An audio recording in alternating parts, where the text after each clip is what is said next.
Chapter 1. My Parents and Early Life.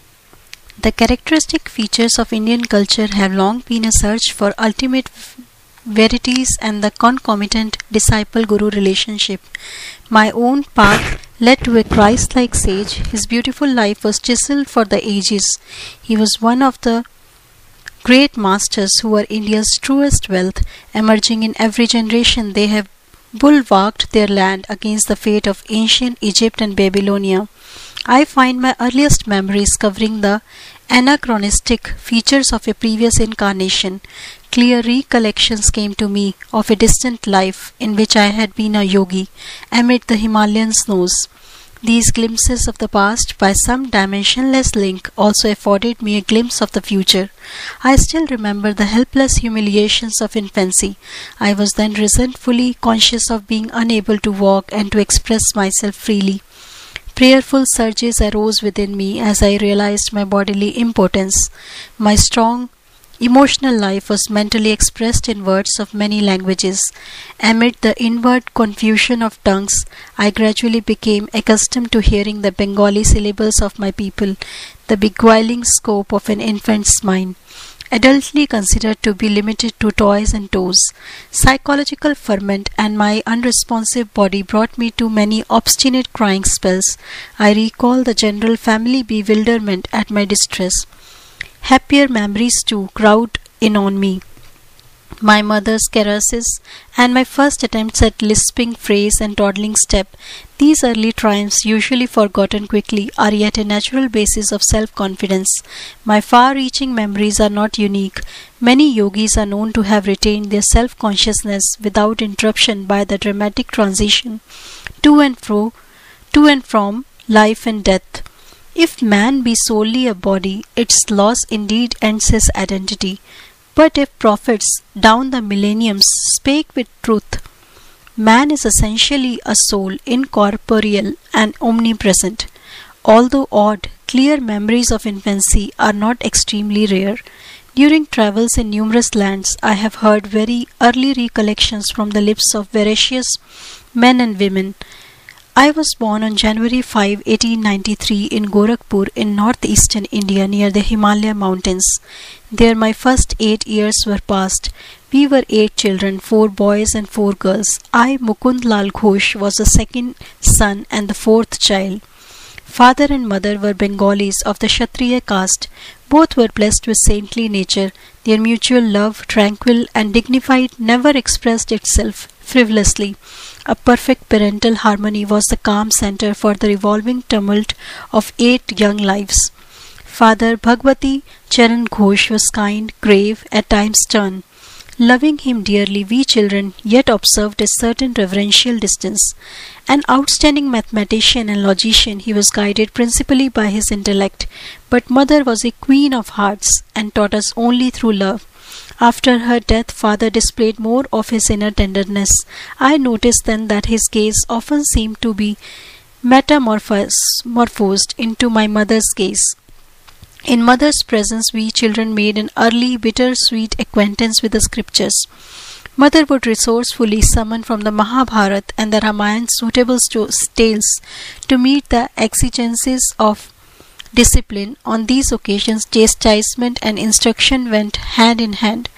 As a gesture of respect for father, in the afternoons mother would dress us children carefully to welcome him home from the office. He held a position similar to that of a vice president in one of India's large companies, Bengal Nagpur Railway. His work involved travelling. Our family lived in several cities during my childhood. Mother held an open hand toward the needy. Father was also kindly disposed, but his respect for law and order extended to the budget. One fortnight mother spent in feeding the poor more than father's monthly income. "All I ask, please," father said, "is that you keep your charities within a reasonable limit." Even a gentle rebuke from her husband was grievous to mother. Not hinting to the children about any disagreement, she ordered a hackney carriage. "Goodbye, I am going away to my mother's home." Ancient ultimatum. We broke into astounded lamentations. Our maternal uncle arrived opportunely. He whispered to father some sage counsel, garnered no doubt from the ages. After father had made a few conciliatory remarks, mother happily dismissed the cab. Thus ended the only trouble I ever noticed between my parents. But I recall a characteristic discussion. Please give me 10 rupees for a hapless woman who has just arrived at the house. Mother's smile had its own persuasion. Why 10 rupees? One is enough. Father added a justification. When my father and grandparents died suddenly, I had my first experience of poverty. My only breakfast before walking miles to my school was a small banana. Later at the university, I was in such need that I applied to a wealthy judge for aid of 1 rupee per month. He declined, remarking that even a rupee is important. How bitterly you recall the denial of that rupee. Mother's heart had an instant logic. Do you want this woman also to remember painfully your refusal of 10 rupees which she needs urgently? You win. With the immemorial gesture of vanquished husbands, he opened his wallet. Here is a 10-rupee note. Give it to her with my goodwill. Father tended first to say no to any new proposal. His attitude toward the stranger who so readily had won mother's sympathy was an example of his customary caution. An aversion to instant acceptance is really only honoring the principle of due reflection. I always found father reasonable and evenly balanced in his judgments. If I could bolster up to my numerous requests with 1 or 2 good arguments, he would invariably put within my reach the coveted goal, whether a vacation trip or a new motorcycle. Father was a strict disciplinarian to his children in their early years, but his attitude towards himself was truly Spartan. He never visited the theatre, for instance, but sought his recreation in various spiritual practices and in reading the Bhagavad Gita. Shunning all luxuries, he would cling to one old pair of shoes until they were useless. His sons bought automobiles after they came into popular use, but father was content with a trolley car for his daily ride to the office. Father was not interested in the accumulation of money for the sake of power. On one occasion, after he had organized the Calcutta Urban Bank, he refused to benefit himself by holding any of its shares. He had simply wished to perform a civic duty in his spare time. Several years after father had retired on a pension, an accountant from England came to India to examine the books of Bengal Nagpur Railway. The amazed investigator discovered that father had never applied for overdue bonuses. He did the work of 3 men. The accountant told the company he has rupees 1,25,000 owing to him as back compensation. The treasurer sent father a cheque for that amount. My parent thought so little about the matter that he forgot to mention it to the family. Much later he was questioned by my youngest brother Vishnu, who had noticed the large deposit on a bank statement.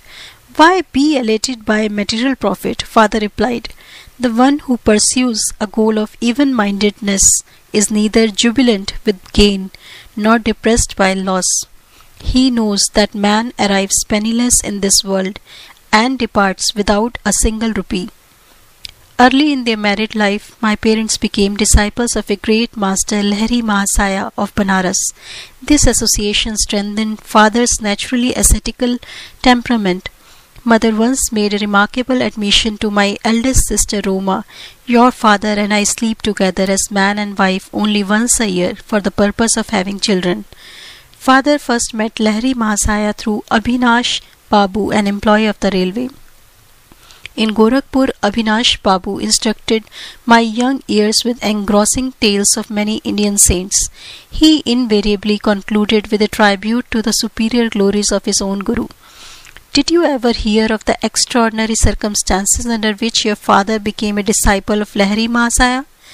It was on a lazy summer afternoon, as Abhinash and I sat together in the compound of my home, that he put this intriguing question. I shook my head with a smile of anticipation.